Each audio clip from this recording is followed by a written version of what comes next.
de Jesus. Amém. Estamos aqui com o nosso querido Rony de Lidiane, aí o pequenininho, também está aqui junto conosco. Deus abençoe a todos. Felicidade vê-los aqui. Temos também um visitante, está ali do lado de... Como é que vai? Seja bem-vindo. Sinta-se na casa do seu pai. Amém. Queridos irmãos, a nossa mensagem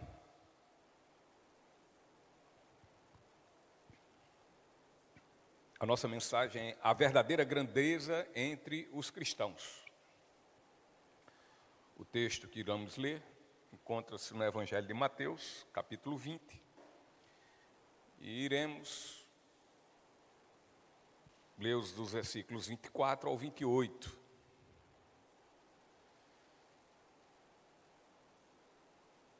E o Evangelho do Senhor Jesus Cristo diz assim: Quando os outros 10 discípulos souberam que os 2 irmãos haviam pedido, ficaram indignados. Então Jesus os reuniu e disse: Vocês sabem que os governantes deste mundo têm poder sobre o povo e que os oficiais exercem sua autoridade sobre os súditos. Entre vocês, porém, será diferente. Quem quiser ser o líder entre vocês, que seja servo. E quem quiser ser o primeiro entre vocês, que se torne escravo. Pois nem mesmo o Filho do Homem veio para ser servido, mas para servir e dar sua vida em resgate de muitos. Estamos aqui dentro desse contexto, mas temos atrás, um pouco atrás, a pessoa do jovem rico recusando-se a desistir de tudo da sua vida para seguir a Jesus. E diante disso, desse acontecimento, nosso Senhor, Ele vai e adverte os seus discípulos e vai advertir exatamente quanto aos perigos da riqueza. Ao tempo que Pedro, ao final do capítulo 19, o capítulo anterior, 19, de uma forma bastante imatura, como um menino ainda na fé, ele diz a Jesus que não somente ele, mas também todos os seus companheiros, demais companheiros, ele vai dizer o seguinte, que tudo eles deixaram a fim de seguir a Nosso Senhor. E então fazem uma pergunta a Nosso Senhor Jesus Cristo, que está lá no versículo 27 de Mateus 19, do capítulo anterior. E o versículo 27 de Mateus 19 diz: Então Pedro disse: Deixamos tudo para segui-lo. Qual será a nossa recompensa? E essa pergunta de Pedro, ela revela que aquele nosso irmão, ele servia a Cristo naquele momento, pelo que conseguiria, e não por lealdade, não por gratidão e amor. Qual será a nossa recompensa? Nós passamos os primeiros a te seguir, Senhor. E assim Jesus, então, adverta ele, aos seus companheiros também, que alguns, numa visão, ou talvez até muitos, numa visão completamente humana, enxergavam determinadas pessoas como aqueles que seriam os primeiros, mas na verdade seriam os últimos na avaliação final no grande dia. E outros que os discípulos achavam que que eram os últimos e que muita gente acha que esses estão fora, seriam os que serão os primeiros. Seriam os primeiros, melhor dizendo. E em seguida Jesus passa a contar a parábola da vinha, onde o senhor da vinha desta parábola, ele vai e contrata trabalhadores e faz isso no decorrer do dia, em vários momentos do dia, logo cedo, pelo meu dia. Eu estou botando as horas aqui conforme o dia existe. E até no finalzinho da tarde. Ou do dia de trabalho. E ao final, Jesus diz que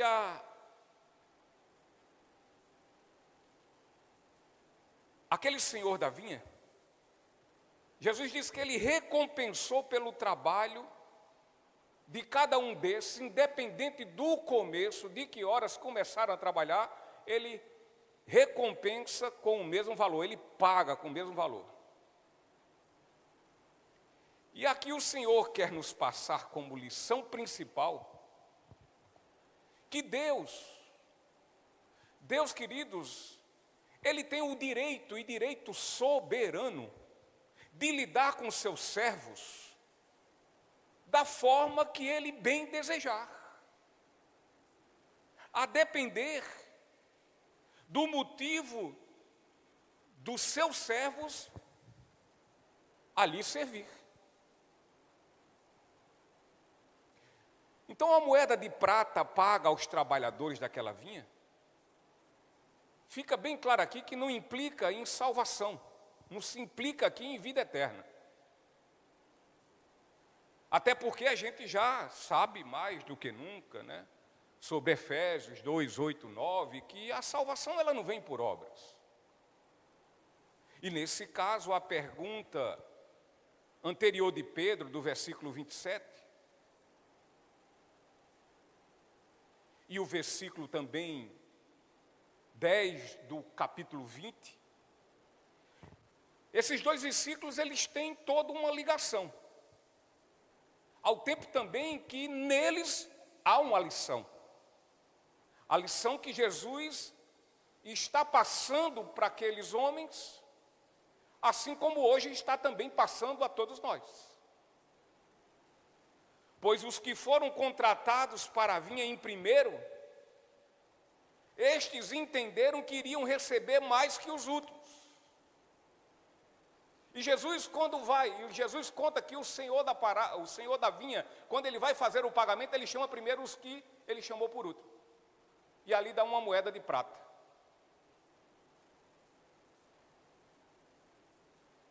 Então, diante daquilo, os primeiros que começaram logo cedo a trabalhar entenderam, não, nós vamos ganhar muito mais. Ele está dando uma moeda de prata, a nós vai ser muito mais.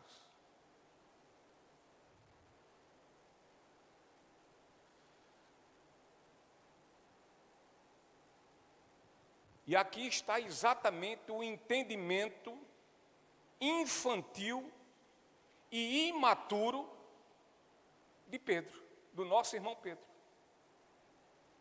Aqui retrata o seu entendimento completamente equivocado.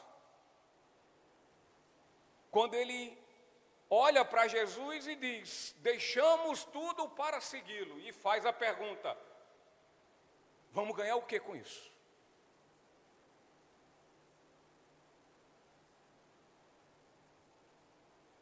Então Pedro ele pensava que por ser os primeiros, fazer parte dos primeiros que seguiam a Jesus, ele receberia muito mais.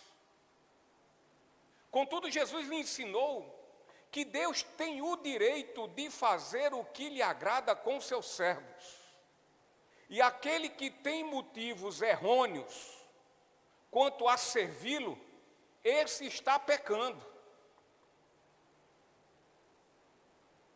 Ele está em pecado, porque ele quer barganhar com Deus.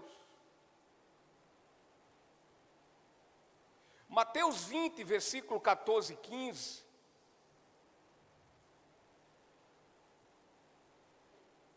Jesus contando aqui a parábola, ele diz que o Senhor daquela parábola diz: pegue seu dinheiro e vá. Porque já tinha sido ele questionado. Eu quis pagar ao último trabalhador o mesmo que paguei a você. É contra a lei eu fazer o que quero com o meu dinheiro? Eu estou pagando uma prata, uma moeda de prata, e sua diária vale isso. Então não sou sendo injusto, como mesmo o Senhor dessa parábola, o Senhor dessa vinha fala. E aí ele também diz: ou você está com inveja porque fui bondoso com os outros, que trabalharam menos. Então Jesus convocou a nós para trabalharmos para Ele. Jesus, quando nos convoca à sua presença pela fé, que Ele faz brotar em nossos corações e crê que Ele é o Cordeiro Santo de Deus que tira o pecado do mundo, quando Jesus nos convoca a esse momento, e que nós vamos até Ele, somos salvos pela misericórdia e graça de Deus, mas com um fim e objetivo de servi-lo, e não o Senhor a nós. Nós vamos com o fim de sermos servos dEle. Nós vamos nos prostrar diante dEle e vamos nos submeter a Ele, porque Ele é o nosso sumo líder. Ele é o sumo pastor. Ele é o rei.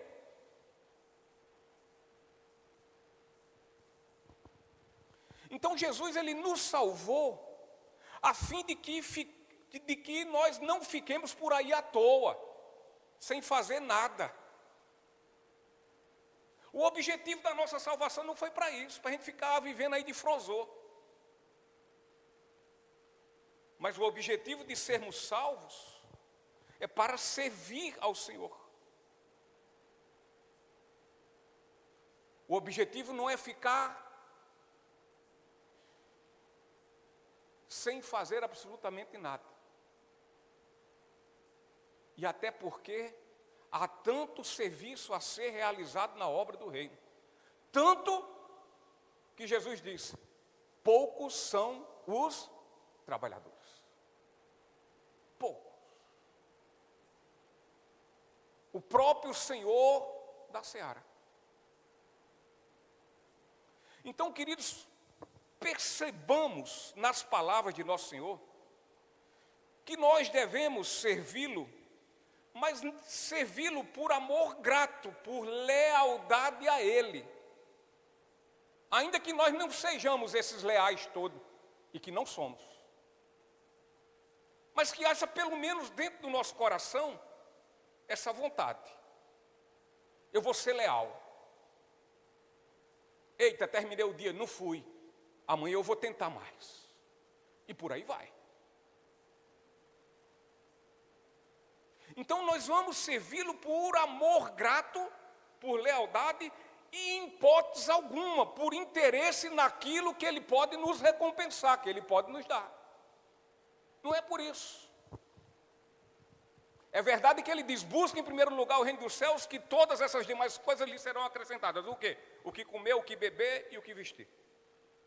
Mas não é isso que vai fazer a gente servi-lo e buscar o seu reino. A gente busca o reino pelo que Ele já fez. Não faça isso, seja obediente ao Senhor que você vai prosperar. Isso é mentira, não tem nem promessa desse jeito. Na Bíblia não tem. Tem muita gente na Bíblia que foi obediente e que só o pau cantou. Não é?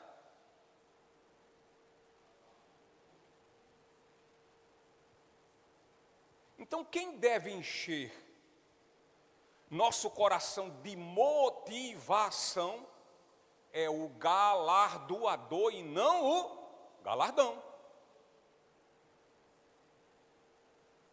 Quem deve encher nosso coração de motivação para servir deve ser o abençoador e não a bênção.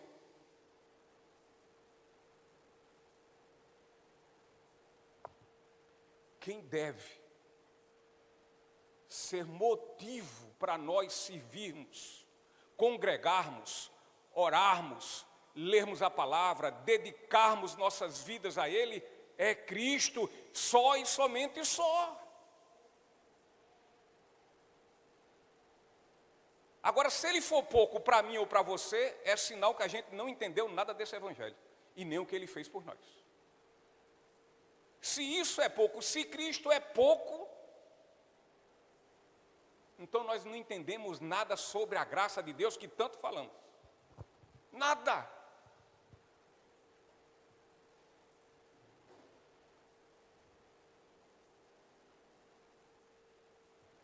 Servir a Deus com motivações erradas, sabe o que está implicando aqui? Desonra a Ele. É desonrá-lo.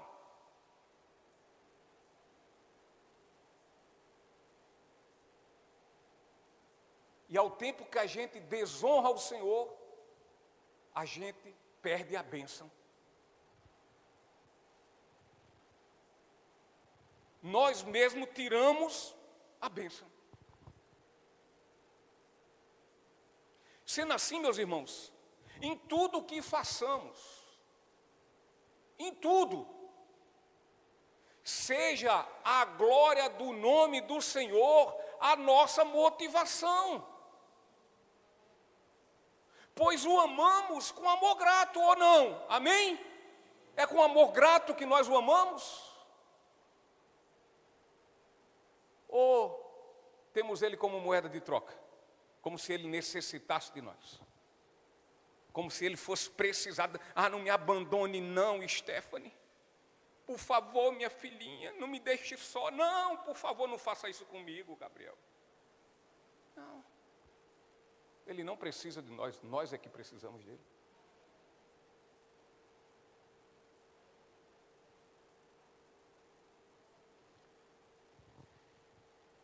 E em seguida,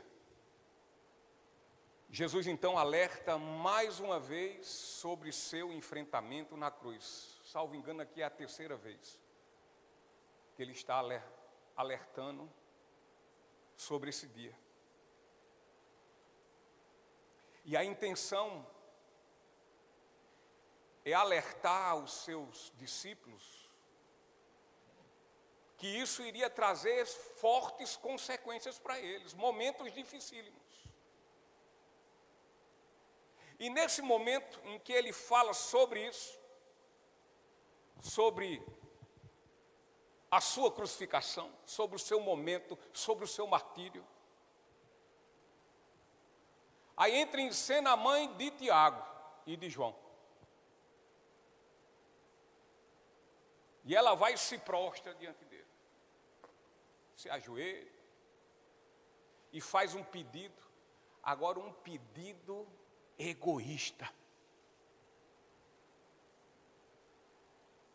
Um pedido cheio de muita presunção e egoísmo.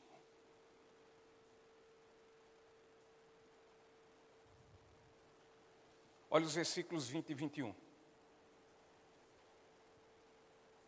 Então a mãe dos filhos de Zebedeu veio a Jesus com seus filhos. Ela se ajoelhou diante dele a fim de lhe pedir um favor. Jesus disse: o que você quer? Ela respondeu: por favor, permita que no seu reino meus 2 filhos se sentem em lugares de honra ao seu lado, um à sua direita e o outro à sua esquerda.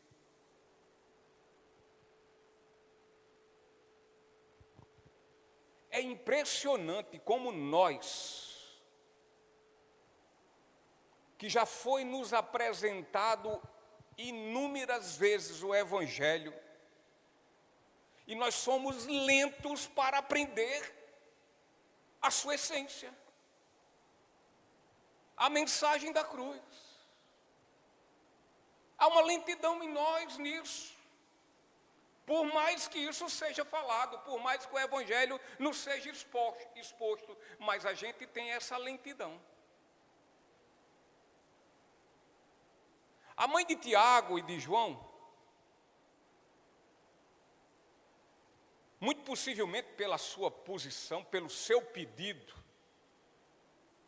e pela forma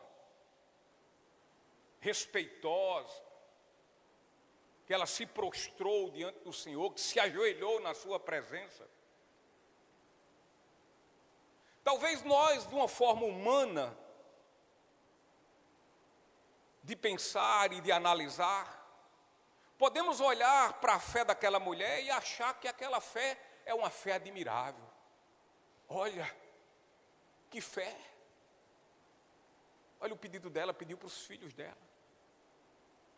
Um lugar de proeminência no reino. Um sentado à direita, o outro à esquerda do Senhor. Que fé! Só que a motivação da fé daquela mulher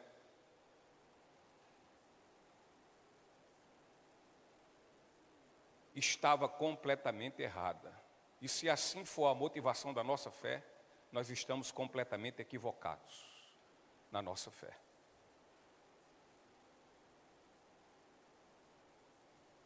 A fé daquela mulher, ela só utiliza para a sua glória pessoal,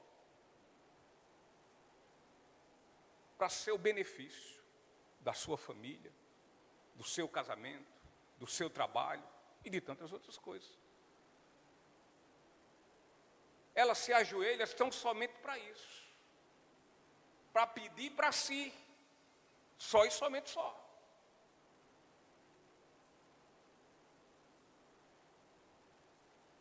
Então chegamos aqui ao assunto dessa mensagem. Essas palavras de Jesus continuam com o mesmo objetivo principal, irmãos. Dar aos seus discípulos uma lição quanto à humildade. Parece até que eu conversei com todo mundo aqui hoje, porque foi só quem a gente falou e cantou.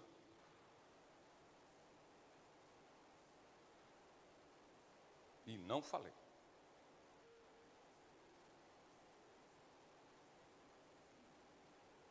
Dar aos seus discípulos uma lição quanto à humildade. E Jesus quer nos alertar que a pessoa verdadeiramente grande é aquela que serve aos outros, é aquela que estende a mão. Não é a egoísta, é a altruísta. Não é a que é insensível, mas é aquela que se compadece.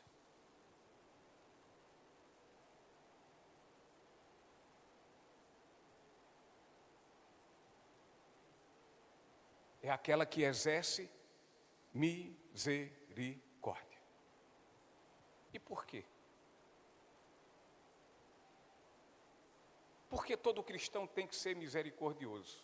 Porque Jesus diz lá em Mateus, no Sermão do Monte, bem-aventurados os misericordiosos. Por quê? Porque alcançaram misericórdia. Não é porque vão alcançar, não. Mas porque já receberam misericórdia de Deus, ou seja, não receberam o inferno, não receberam a condenação dos seus pecados, antes foram salvos. E mesmo depois de salvos, ainda continuam debaixo da misericórdia.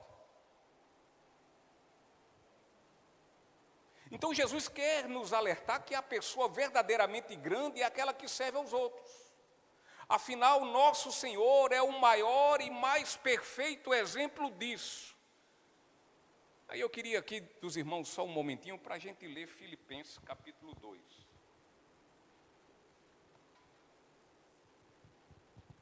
Do 1 em diante. Há alguma motivação por estar em Cristo? Há alguma consolação que vem do amor? Alguma comunhão no Espírito? Alguma compaixão e afeição? Então completem minha alegria, concordando sinceramente uns com os outros, amando-se mutuamente e trabalhando juntos com a mesma forma de pensar em um só propósito.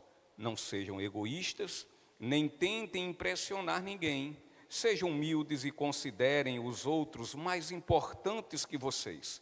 Não procurem apenas os próprios interesses, mas preocupem-se também com os interesses alheios.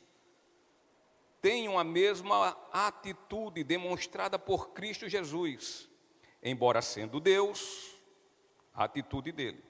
Embora sendo Deus, não considerou que ser igual a Deus fosse algo que devesse se apegar. Em vez disso, esvaziou a si mesmo, assumiu a posição de escravo e nasceu como ser humano. Quando veio em forma humana, humilhou-se e foi obediente até a morte de cruz.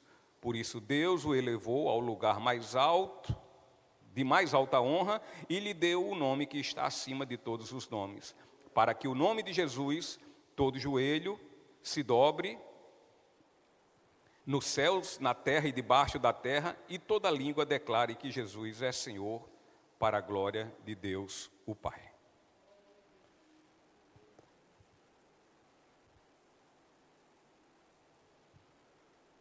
Então, o texto que lemos inicialmente, que são poucos versículos,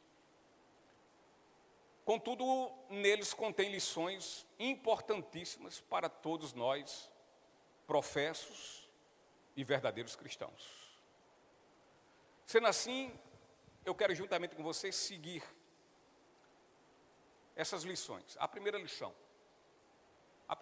é que tenhamos cuidado, pois mesmo em meio a verdadeiros discípulos pode existir orgulho, ciúmes, altivez e amor à superioridade,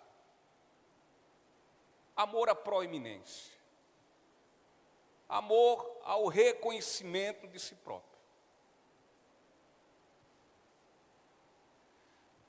O versículo 24 diz: quando os outros 10 discípulos souberam o que os 2 irmãos haviam pedido, ficaram indignados. Queridos, um tal de um sentimento que nós temos, ele é uma desgraça. E eu creio que aqui não tem nenhum que não tenha. Ou pouco ou muito, mas tem. Espero que nós cada vez mais venhamos diminuir ele no nosso ser. E esse sentimento é o orgulho.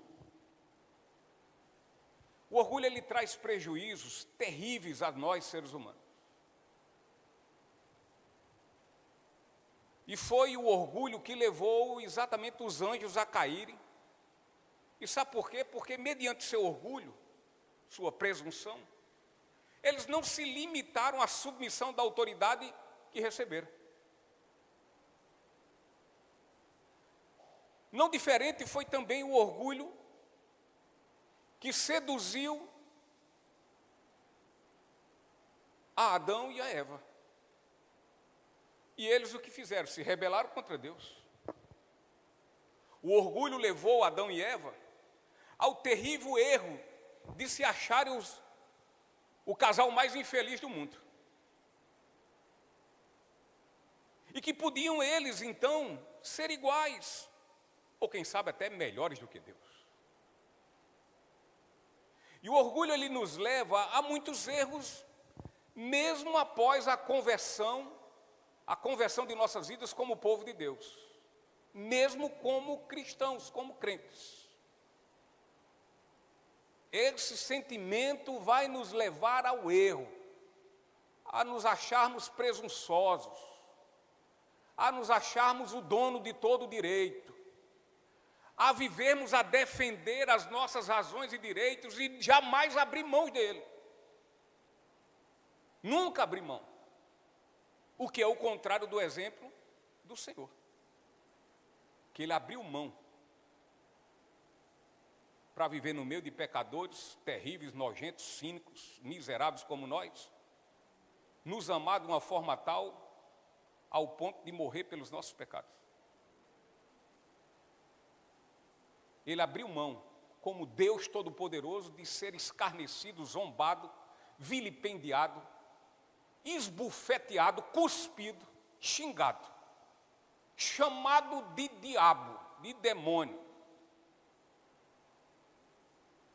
E ele engoliu tudo isso. E a gente não engole nadinha. Uma reclamaçãozinha que for, se arrepia todo feito gato. E já quer arranhar, ou já quer morder. O orgulho é uma desgraça na vida da gente. E o orgulho é algo que está entranhado em nossa natureza pecaminosa. E está entranhado de tal modo que, se nós fôssemos nos livrar, digamos que nós pudéssemos nos livrar de todas as nossas falhas, consertar todas as nossas imperfeições, a última e a mais difícil falha, imperfeição que nós iríamos nos livrar é a peste do orgulho. É ele. É o mais difícil de a gente abrir a mão, o nosso orgulho.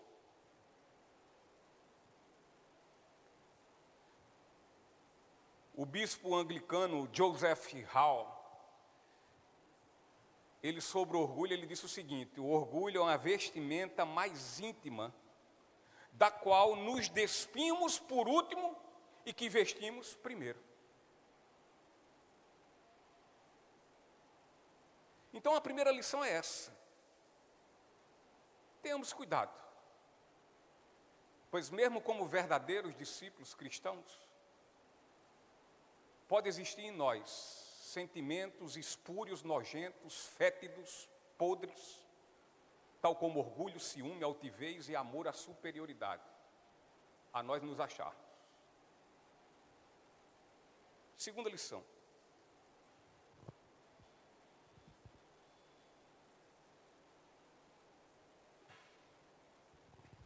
a segunda lição é quanto à autonegação ou renúncia e também gentileza nas nossas vidas para com outras pessoas. E aqui é o verdadeiro segredo da grandeza no reino de Deus. Autonegação ou renúncia e gentileza. Versículo 26 e 27 diz assim: entre vocês, porém, será diferente. Quem quiser ser o líder entre vocês, que seja servo. E quem quiser ser o primeiro entre vocês, que se torne escravo. Os critérios e padrões desse mundo não tem nada a ver. Nada a ver. O pessoal fala assim que, quando vai falar sobre os critérios de Cristo, diz nada a ver. Vai ser feliz. Isso pode, isso também pode, e aquilo também. Mas os critérios desse mundo, meus queridos, eles são completamente opostos aos de Cristo. Eles são muito, mas olha, muito diferentes.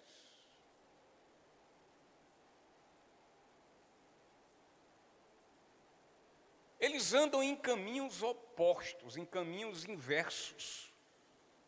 E sabe o que acontece? Eles se chocam.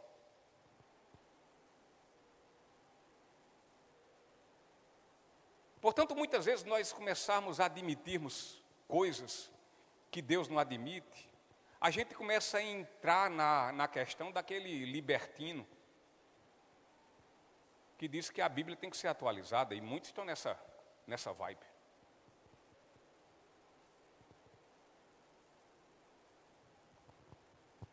A percepção do mundo, e portanto dos que a esse mundo pertencem, é considerada da seguinte forma: aquele que é cheio de muitos bens, aquele que é detentor de muito dinheiro, aquele que tem proeminência e poder social, é importante e poderoso socialmente falando.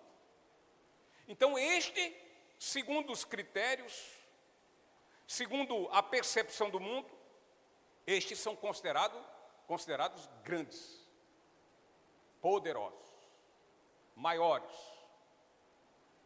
Aqueles que são olhados em primeira instância, em primeiro lugar. Porém, meus irmãos, entre os filhos de Deus, maior é quem mais faz a fim de promover a felicidade e o bem-estar espiritual e também temporal de seus semelhantes. Seus semelhantes, não é de filho, de amigo, não. Seus semelhantes. Assim como semelhante era aquele homem que estava caído à margem, depois de um assalto, espancado, ele não era conhecido do bom samaritano. Ele só era um semelhante, necessitado e que precisava de uma mão de graça estendida. Então, entre os filhos de Deus, o maior é esse. É que promove a felicidade, que promove o bem-estar, seja espiritual, seja temporal, dos seus semelhantes. Então, a verdadeira grandeza consiste não em receber, mas em dar e se doar. Não consiste na aquisição egoísta de bens, mas sim que nossas aquisições de bens tenham também o fim de conferir coisas boas aos nossos semelhantes. É pecado comprar isso ou adquirir aquilo? Não. Agora, se a gente adquire numa motivação completamente egoísta, e que tudo que nós vamos adquirir para nossas vidas, seja o que for, em nenhum momento nós pensamos em utilizar isso para o benefício de vidas, de almas, é pecado. Aí é pecado.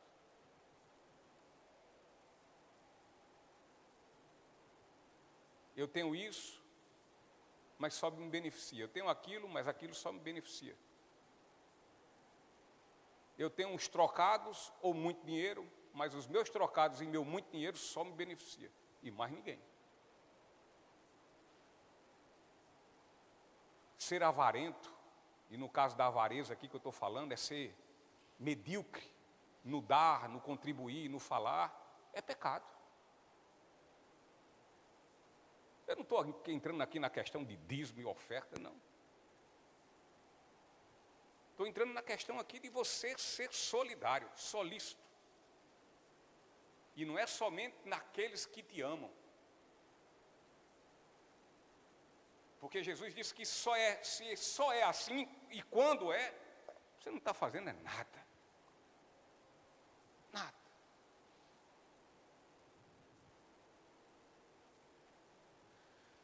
Então, a verdadeira grandeza, conforme o verdadeiro cristianismo, está em servir e não em ser servido.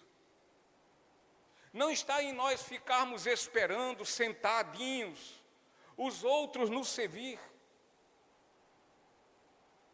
Mas está em levantar-nos e sairmos para assistirmos às necessidades alheias.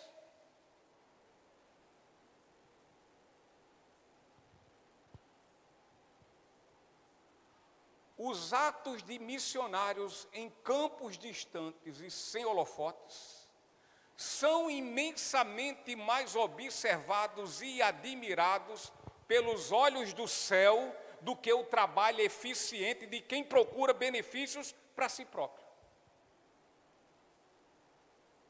Tem aquele missionário que está lá. Quem? Pastor Zé. Pastorzinho não sei das quantas, missionáriozinho que está lá,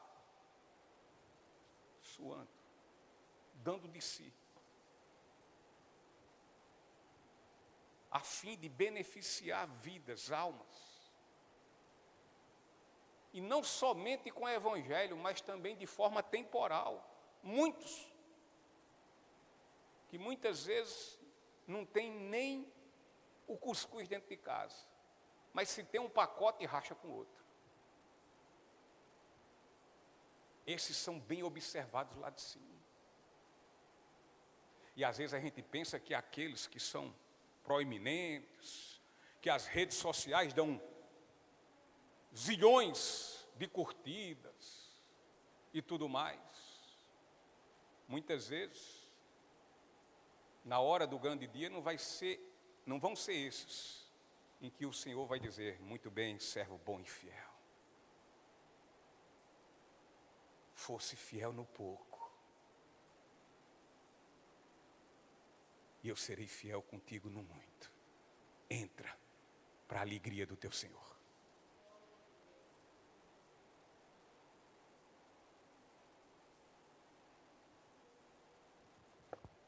Portanto, jamais esqueçamos disso, porque é uma grande verdade. Talvez podemos estar fazendo algo para o reino de Deus, e isso não nos traga nenhum benefício e elogio humano, mas olha, dos céus, aquele que tudo vê e sabe das intenções dos nossos corações, lá de cima ele observa cada ato de abnegação, de renúncia.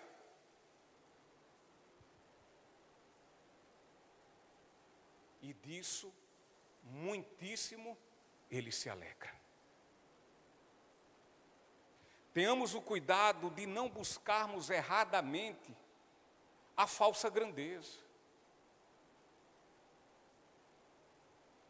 Que nosso alvo seja somente aquilo que é verdade. Quão maravilhosas e sublimes são as palavras de nosso Senhor Jesus Cristo, quando Paulo reflete elas em Atos, capítulo 20, versículo 35, quando ali ele falava com os líderes de Éfeso, com os presbíteros, com os pastores. E ele diz assim: fui exemplo constante como podemos, com trabalho árduo. Me perdoe, fui exemplo constante de como podemos, com o trabalho árduo, ajudar os necessitados, lembrando as palavras do Senhor Jesus: a bênção maior em dar que em receber. E a terceira lição é quanto àquele que pede que sejamos exemplos de humildade servindo. Porque aquele que pede isso, ele foi e é o maior exemplo para todos nós cristãos. Jesus não pede nada a nós que ele não tenha feito. E ele tampouco pede a nós para fazer aquilo que ele sabe que nós não podemos fazer.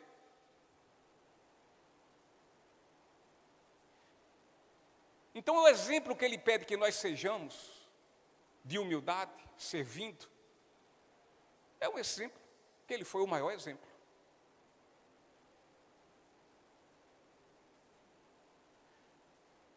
Pois nem mesmo, diz o versículo 28, pois nem mesmo o Filho do Homem veio para ser servido, mas para servir e dar sua vida em resgate por muitos.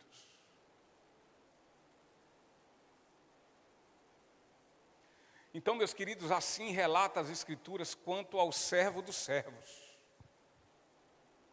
Assim relata as Escrituras quanto àquele que tudo fez.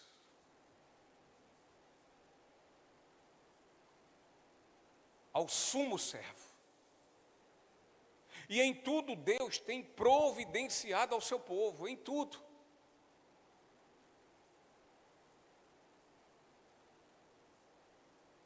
E Deus faz isso, sabe de quê? De forma misericordiosa, porque nós não merecemos. E Ele providencia tudo para o nosso crescimento. para que possamos amadurecer. E amadurecer não é ficar só mais velho, não. Amadurecer não é só porque sabe mais de teologia, não. Amadurecimento refere-se aqui na questão da postura, da forma como reage, das nossas reações. Então ele providencia tudo para que nós possamos amadurecer espiritualmente. Espiritualmente. E amadurecer espiritualmente não é porque prega demais, que até nisso eu estou longe.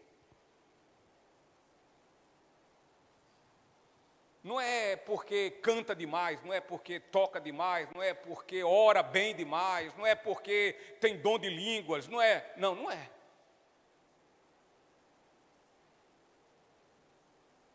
Nós temos o melhor motivo de buscarmos sermos servos, pois fomos servidos de forma imerecida pelo o amor do sumo servo, um amor incondicional. Então temos o maior motivo.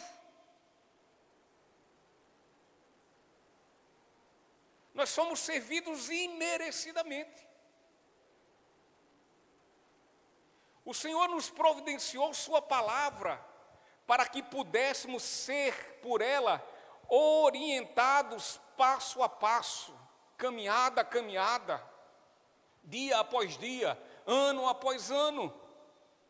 Então Deus nos supriu como exemplo e padrão mais perfeito. Ele também foi essa provisão, mais do que tudo.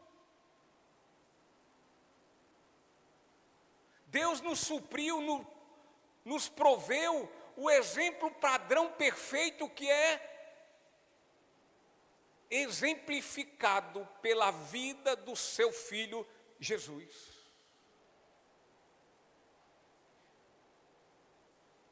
E daí o que é que Deus faz? Ele nos manda amoldar a nossa vida de acordo com os nossos princípios, desejos, nossas vontades, nossos pensamentos, nossos sentimentos. Não. Ele manda nos amoldar a nossa vida de acordo com a vida de nosso Senhor Jesus Cristo. É isso que a palavra nos diz, 1 Pedro capítulo 2, versículo 21.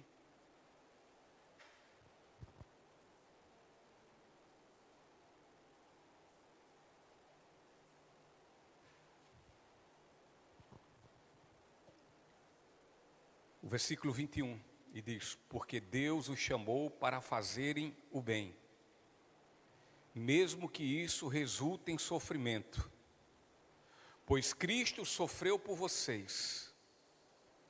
E olha como finaliza: Ele é seu exemplo, sigam seus passos. Quem é que está falando aqui? Quem foi que escreveu essa carta de Pedro? Pedro. Qual Pedro? Aquele? Sim, aquele. Senhor, fomos o primeiro a te seguir. E aí, o que é que sobra para a gente? Deve ter muita coisa, muita bênção, muita isso, muito aquilo, né? Muito mais do que esses outros que chegaram depois. Olha o Pedro transformado. Olha o Pedro amadurecido. E por quê? Lembra aquele Pedrão que negou Jesus? Que disse: eu não nego não. E a turma foi tudo atrás dele. Nós também não negamos. E também, se for possível, morremos pelo Senhor. Morreu nada, nenhum, correram tudinho, com as fraldas tudo cheio. Tudinho. Jesus morreu, foi crucificado, voltou e sentou e fez um gabinete com Pedro. Eu não disse a tu que tu não era esses crentes todos? Eu disse a você que você ia me negar e você me negou. Mas vamos sentar aqui, vamos conversar, vamos bater um papo. Pedro, se tu quer ser meu discípulo, tu aprende a negar a si mesmo. Porque senão tu não vai poder ser meu discípulo. Pedro, se tu amar pai, mãe, filho, mãe, namorada, noivo, e a ti mesmo mais do que a mim, Pedro, tu não pode ser meu discípulo. Vai entendendo, Pedro? Eu sei. Nem se incomode. Eu sei do seu coração. Eu sondo o teu coração, eu sei da tristeza do seu coração. Eu sei do arrependimento, eu sei das lágrimas que você derramou quando você me negou as 3 vezes. Mas Pedro, chore, derrame lágrimas, mas se arrependa. Mude de rota, mude de caminho, mude de fala. Mude a forma de agir.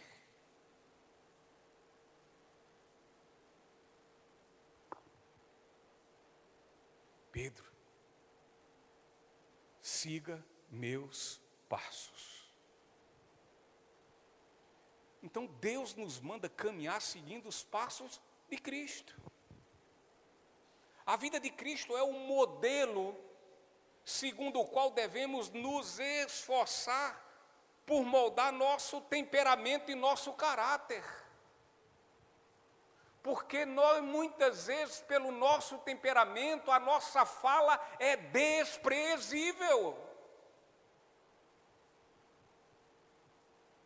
Pelo nosso temperamento, nós ofendemos. E achamos ruim quando somos ofendidos. Botamos para morrer, é em tempo de perder a salvação. Agora, ofender não. Ofender a gente ofende. E quem quiser que me aguente. Nós temos que moldar nosso temperamento, moldar nosso caráter. Nós precisamos reconhecer, muitas vezes, aquilo que nós somos chamados a corrigirmos nossas vidas.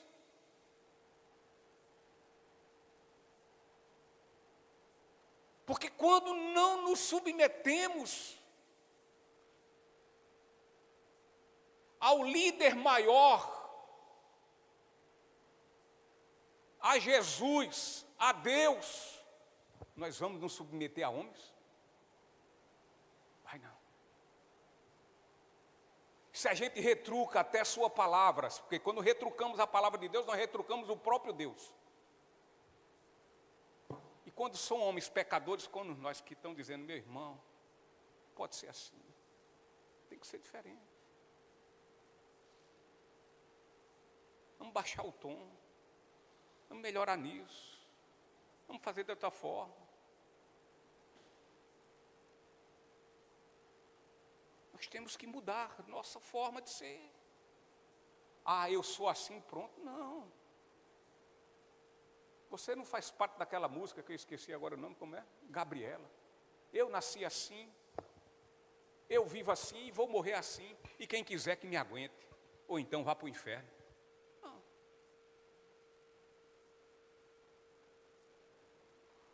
A gente tem que entender e nos submeter ao Senhor mediante os nossos erros.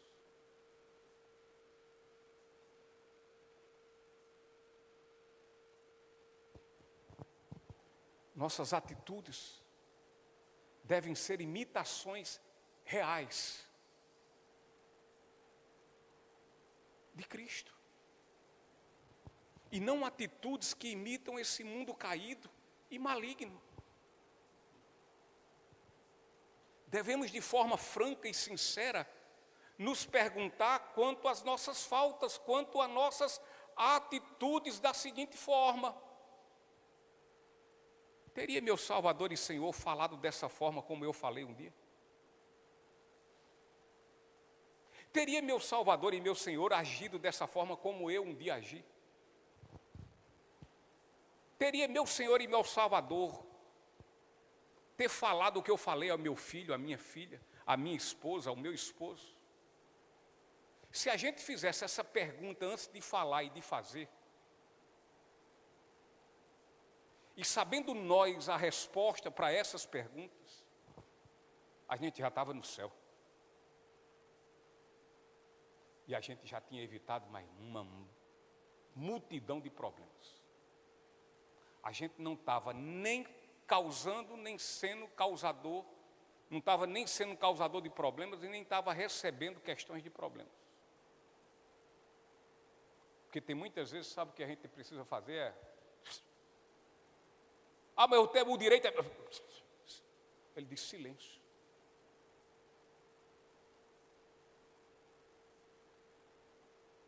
Pedro fala isso.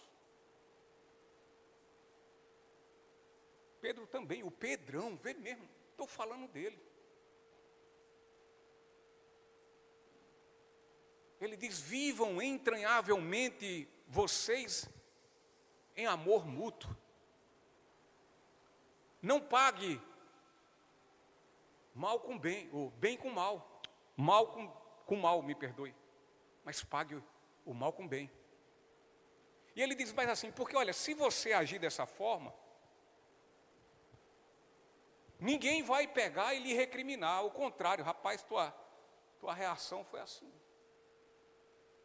Não sabe aquele que você está seguindo os passos de Jesus. Mas Pedro também disse, mas mesmo assim, se alguém lhe fizer o mal e você pagar com bem, e essa pessoa ainda continuar lhe tratando com mal, aí ele diz assim, eu disse, dá glória a Deus, pula de alegria, porque tu está experimentando só um pouquinho do cálice de nosso Senhor Jesus Cristo. Só um pouquinho. Então sinta-se alegre. Porque tem hora que de fato a gente tem que calar. E se tiver que falar, sabe com quem é? Com Deus.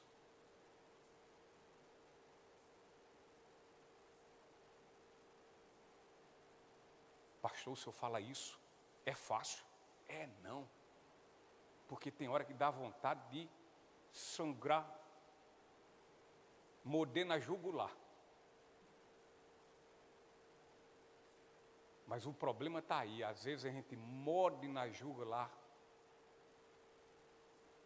e muitas vezes esquecemos de quantas vezes fizemos pessoas ter a mesma vontade para nós.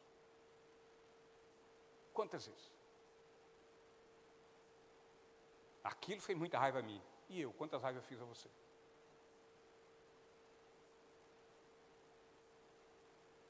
O problema é que a gente defende o direito, a razão. Mas quando estamos sem razão, não. E às vezes até sem razão a gente quer ainda defender. Quando a gente devia, calar. E nos submeter a Deus. E submetendo a Deus, submeter também aos homens por Ele instituídos. Porque de outra forma não dá certo. Vira torre de Babel. Confusão. Ninguém se entende. Um olha para a esquerda, o outro está olhando para a direita. Não importa.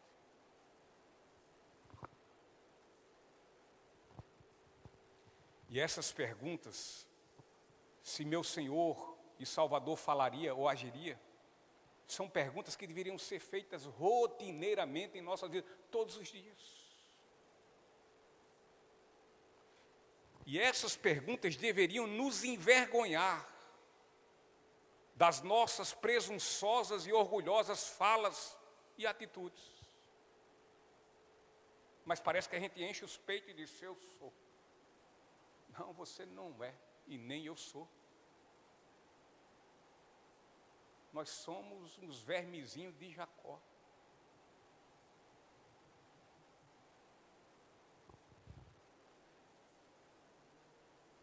Agora, se nós envergonhamos, glória a Deus.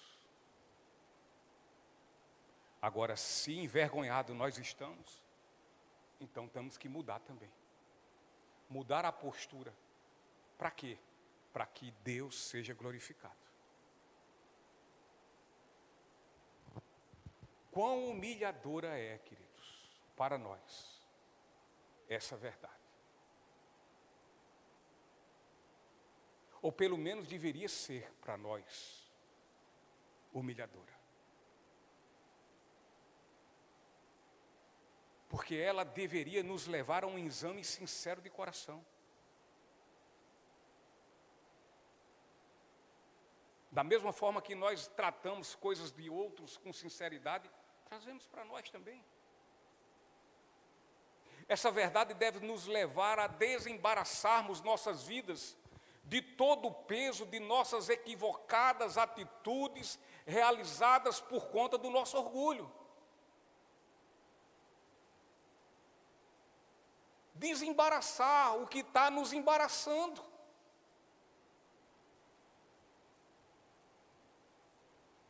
Se dizemos, melhor dizendo, que somos imitadores de Cristo, devemos também entender que sermos imitadores dele implica em sermos exemplares de quem? De nosso Senhor. Exemplares dele. Cópias dele. Pois é, infernalmente inútil, uma fé que nos leva a somente contentar-nos com palavras vazias, enquanto que em nossas vidas não há nenhuma evidência do que nós falamos. Na boca nós somos os crentes, no agir é diferente. Não adianta somente falar, é preciso ser e é preciso fazer. De outra forma, isso tudo é só uma inutilidade infernal. E é triste olhar e ver muitos que desconhecem nosso Senhor Jesus Cristo como exemplo. Ah, mas Jesus é outra coisa. Não, ele é nosso exemplo. Ah, Jesus quer me comparar a Jesus. Eu disse, você é servo dele. Você é discípulo dele. Discípulo segue o Senhor. Eu sou discípulo dele. Eu tenho que segui-lo. É fácil? Não é.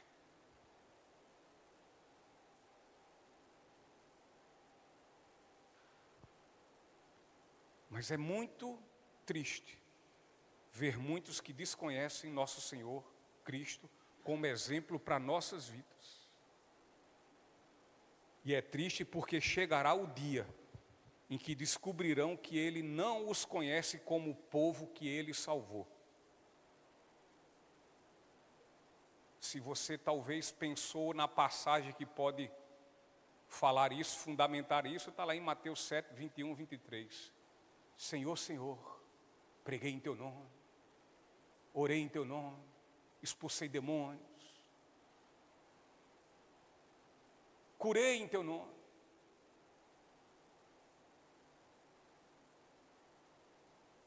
E ele diz, não te conheço, afasta de mim. 1 João capítulo 2, versículo 6 diz, quem afirma que permanece nele deve viver como ele viveu. E a quarta e última lição é quanto o Rei dos Reis que veio servir. E como sumo servo, ele serviu sendo expiação sacrificial pelo pecado. O versículo 28, pois nem mesmo o Filho do Homem veio para ser servido. Ao finalzinho, mas para servir e dar sua vida em resgate por muitos. Eis a grande, gloriosa e mais poderosa verdade da Bíblia.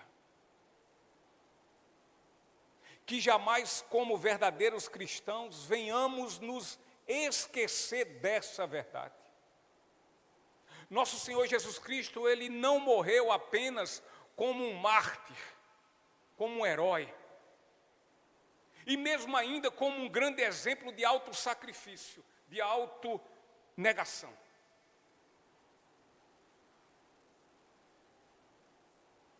Porque quem tão somente enxerga dessa forma a pessoa de nosso Senhor Jesus Cristo, este que enxerga assim, ele está, muito aquém dessa verdade, da verdade do Evangelho.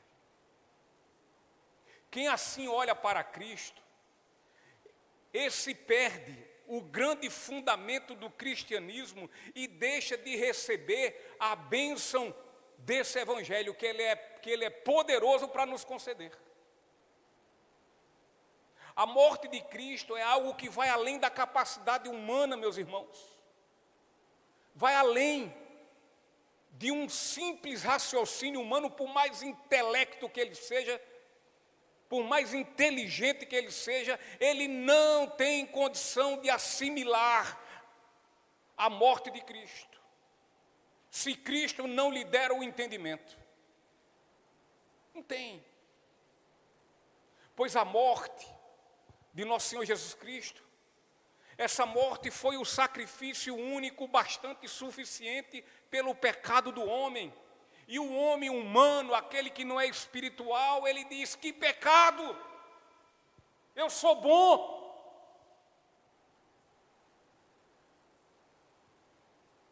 Jesus morreu como sacrifício expiatório, a fim de retirar toda a sujeira, toda a podridão e culpa do pecado de sobre o homem, e fez isso mediante a fé na sua oferta de amor. Então nosso Senhor morreu para nos redimir. Nosso Senhor, queridos, Ele morreu para nos libertar. Nosso Senhor morreu para nos salvar da maldição e condenação que todos nós merecemos, e assim Ele poder satisfazer a justiça de Deus, que se não fosse a sua morte, morte de cruz, essa justiça, a de Deus, teria nos condenado injustamente. Justamente, porque merecemos. Que perseveremos, queridos, nesse pensamento, e desse pensamento não venha nos esquecer. Todos nós, sem exceção alguma, somos por natureza culpados dos nossos pecados. E é pela graça de Deus que nos tornamos devedores de seu ato salvífico consumado na cruz do Calvário. Somos devedores do Senhor. A nossa dívida de pecados era para nós algo impraticável e impossível de ser paga. Nada podíamos e nada podemos fazer a esse respeito, meus irmãos, pois somos fracos, somos incapazes, somos homens e mulheres vendidos e rendidos às nossas próprias transgressões e pecados. Portanto, nossa dívida, que por amor incondicional e gracioso foi liquidada por Jesus, nos coloca a cada dia de entendimento disso, sobre esse favor, muito mais ainda, eternamente devedores. Se você não se encontra devedor de Deus por sua graça, tem algo de muito errado na sua e na minha vida, se assim nós estamos. Se você se acha merecedor de alguma coisa, tem algo muito errado. É melhor repensar sobre sua fé, sobre sua conversão. Porque bendito, louvado e glorificado seja Deus, o Pai de nosso Senhor Jesus Cristo, pelo seu grande amor. Pois aquilo que não podíamos pagar, Ele, Jesus, pagou por nós de forma total, e olha, de uma vez por todas. Hebreus capítulo 9, versículo 14, diz assim: O autor de Hebreus, imaginem como o sangue de Cristo purificará a nossa consciência das obras mortas, para que adoremos o Deus vivo, pois pelo poder do Espírito eterno, Cristo ofereceu a si mesmo a Deus como sacrifício perfeito. Guardemos isso à memória, não esqueçamos. Porque se nós esquecermos aquele sentimento de orgulho, ele pode vir nos achar e fazer também que nós pensemos que somos alguma coisa e que venhamos esquecer de nos dedicar a servir aquele que, sendo o Santo Deus, Rei e Senhor dos Senhores, colocou-se de forma favorável a serviço de pecadores como eu, como você, como nós. Não esqueça dessa graça, não esqueça desse amor, não esqueça dessa misericórdia, não esqueça desse favor, não esqueça dessa compaixão. Porque se nós começarmos a viver alheios, insensíveis a isso, o nosso orgulho vai nos tirar da presença de Deus. Vai nos fazer achar que somos alguma coisa e que na verdade nós não somos.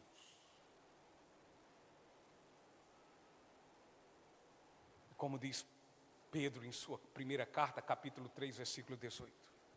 Pois Cristo também sofreu por nossos pecados, de uma vez por todas. Embora nunca tenha pecado, morreu pelos pecadores a fim de conduzi-los a Deus. Sofreu morte física, mas foi ressuscitado pelo Espírito. E novamente, queridos, eu quero nos exortar para que não venhamos esquecer dessa verdade. Exortemo-nos todos os dias e não esquecemos desse amor, dessa graça, desse favor. Diante de tudo que ouvimos, que não venhamos sair da frente destes versículos e dessa mensagem sem nos perguntar. Não pergunte a seu vizinho, não pergunte a ninguém, pergunte somente a você. Perguntemo-nos a nós mesmos. E a primeira pergunta é: onde está a nossa humildade que tanto falamos sobre ela?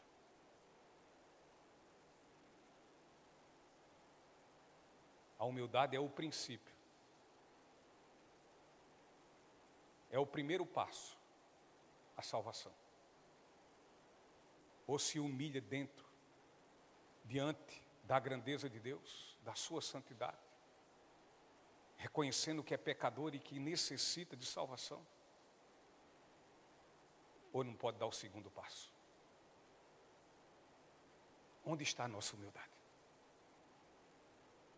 Esquecemos aonde? Em que local? Porque às vezes pode acontecer de nós esquecermos nossa humildade atrás do nosso orgulho, que está nos fazendo insensíveis.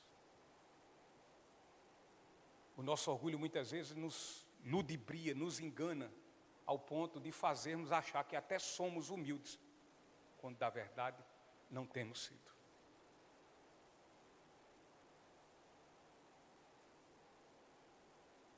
A outra pergunta é o que temos em nossas mentes como verdadeira grandeza pessoal. O que é grande para mim e para você?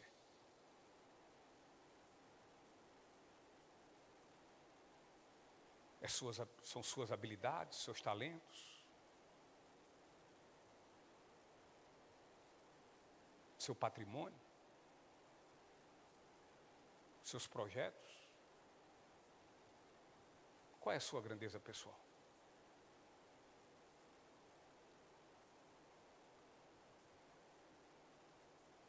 Terceira pergunta: como estamos agindo diante do nosso próximo? Próximo não é somente aquele que amamos. Próximo não é somente aqueles que nós simpatizamos. Próximo não é só aquele amigo que é do peito. Próximo é toda e qualquer outra pessoa, inclusive a que você não tem simpatizado, a que você tem alguma diferença, a que você tem algum sentimento.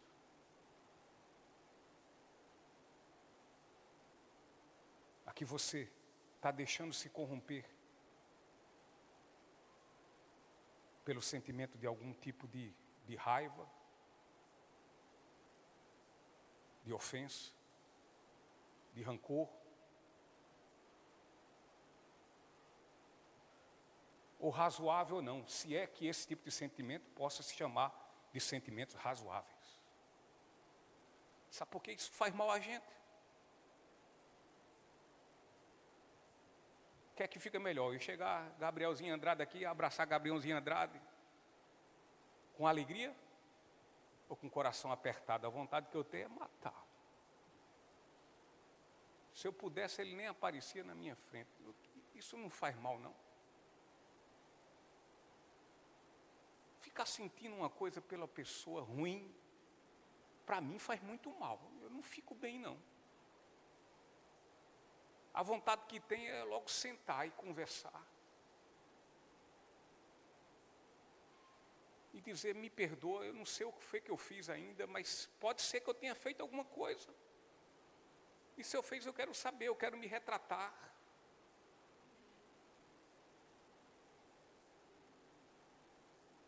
Qual foi aquele dia? Qual foi? Lembra aquele dia? Me traz mais a memória, me perdoe, não é cinismo meu não, é porque eu não estou lembrado, eu fiz e não senti. Foi isso, foi aquilo outro. Meu irmão, minha irmã, meu vizinho, minha vizinha, meu colega de trabalho ou não, me perdoa. Não fica com raiva de mim. Eu não fiz por mal. Eu não posso fazer por mal. Ainda que o mal que existe em mim queira que eu faça. Ou talvez você até se lembre o que disse, ou o que fez, ou o que lhe fizeram.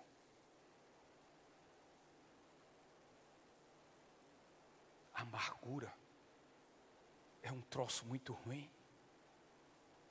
A gente pensa que raiva, sentimento disso ou daquilo outro, a gente vai no falar ou no pensar, a gente vai afetar alguém, mas a gente está se envenenando.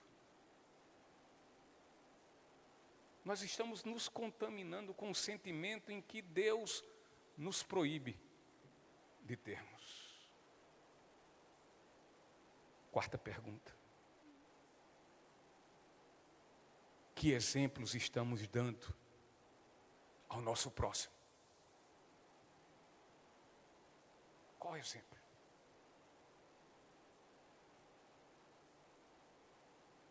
Eu sei que a gente deve se preocupar muito mais com o que Deus está vendo, né? Porque tudo Ele vê. Não há nada oculto aos seus olhos. Mas a gente também tem que se preocupar com quem está do nosso lado. Uma nuvem de testemunha que nos observa, que não lê a Bíblia, mas lê a mim e lê a você. De que forma estão lendo a nós?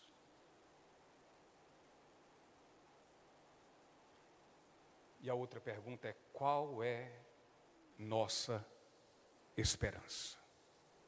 Qual é?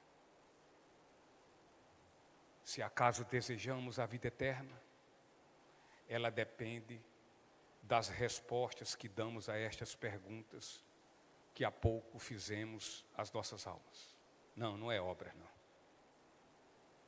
Mas são obras que dependendo da positividade das respostas que damos a essas perguntas, são obras que refletem aquele que já um dia foi salvo.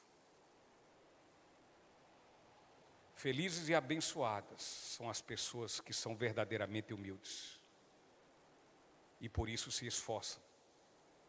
Em quê? A praticar o bem, pois lutam em sua caminhada para seguir os passos de Jesus, porque confiam convictamente no resgate pago mediante o sangue de Cristo por suas vidas. Esses são verdadeiros cristãos.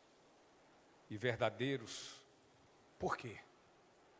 Porque estes entendem que a verdadeira grandeza é que quem quiser ser o líder ou ser o maior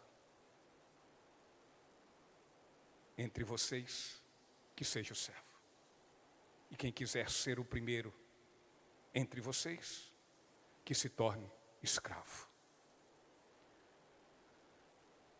João capítulo 3, versículo 30, nosso querido Joãozão Batista, ele diz: ele deve se tornar cada vez maior e eu cada vez menor. Ministério de Louvor, por favor.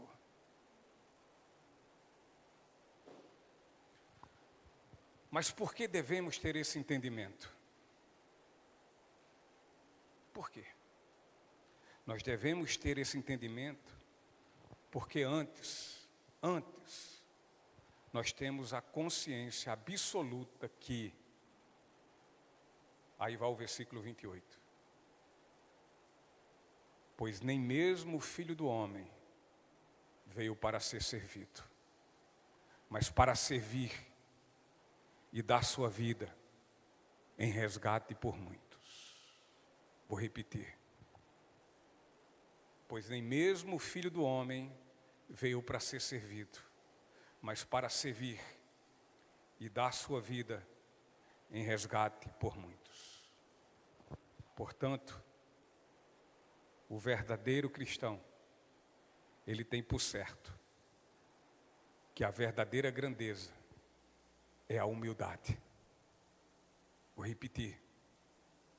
O verdadeiro cristão tem por certo que a verdadeira grandeza é a humildade, e humildade é essa que nos leva a sermos servos de Deus e de todos, e inclusive dos nossos irmãos. Servos de Deus, de todos e de todos os irmãos também. Humildade faz alguém ser servo. Orgulho, o orgulhoso não serve a ninguém. Amém? Vamos ficar em pé. Vamos louvar ao Senhor nosso Deus.